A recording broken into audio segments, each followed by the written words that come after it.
Hi everybody, I'm Sophia, and today we're going to be talking about cross-sections, and we're going to be using the problem AMC 10A 2013 number 22. So what's a cross-section? A cross-section is the shape we get when we cut a 3D object, and I guess the motivation behind cross-sections is to turn a 3D geometry problem into an easier 2D problem. So let's take a look at the problem at hand. So we are given the fact that there are 6 spheres of radius 1, and they're all tangent, and they're all internally tangent to a larger sphere. And then we have an 8th sphere that's basically put on to the 6 smaller spheres that's also internally tangent to the larger sphere. So this is definitely complicated and a bit hard to visualize. So we can take cross-section. So first, let's take the cross-section of the top view. And as you can see here, we have our 6 smaller circles, and we can take their centers, and connecting them, we make the hexagon they noted in the problem with side length 2. And then this dotted line represents the 8th circle that's sitting on top of them, but it's going to be contained in the larger sphere. So from this, what can we see? Well, we know that right now we've made a hexagon, a regular hexagon with side length 2. So let's take the center of this hexagon and connect.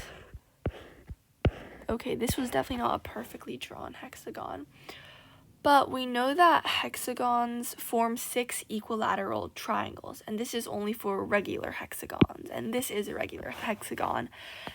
So because we know that this side length is 2 and it's an equilateral triangle, we know that this side length is 2 as well, and all of these are. And then we also know that the radius of the smaller sphere is 1. So that means we figured out our radius of the bigger sphere. Our radius of the bigger sphere, let's call this big R, is 3, which was derived from 1 plus 2.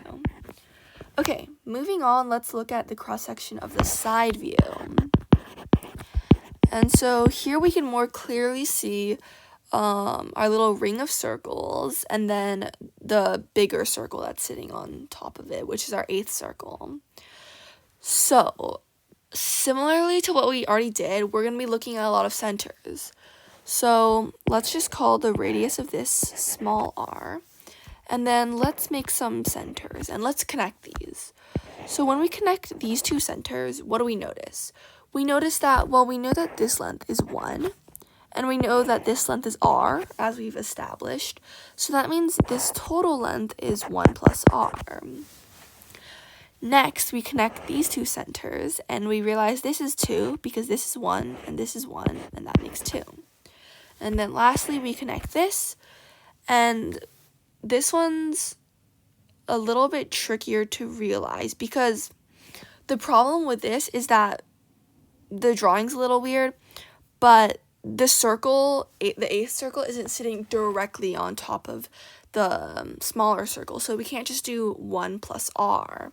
So instead, what we're going to do is we're going to take the information we got from the top view, which is that the biggest radius is 3, and we're going to subtract the length that's not included, which is r. So this length is 3 minus r. We also notice that this is a right triangle, so now we can apply Pythagorean's theorem and find the value of r. So we can say that 2 squared plus 3 minus r squared equals 1 plus r squared. So let's expand. We got 4 plus 9 minus 6r plus r squared equals 1 plus 2r plus r squared. The r squares can cancel out, so we are left with 8r equals 12. And knowing this, we get r equals 12 over 8, or similarly 3 over 2. Perfect. So now we figured out that our answer is B, 3 over 2. So that was cross sections. Thank you.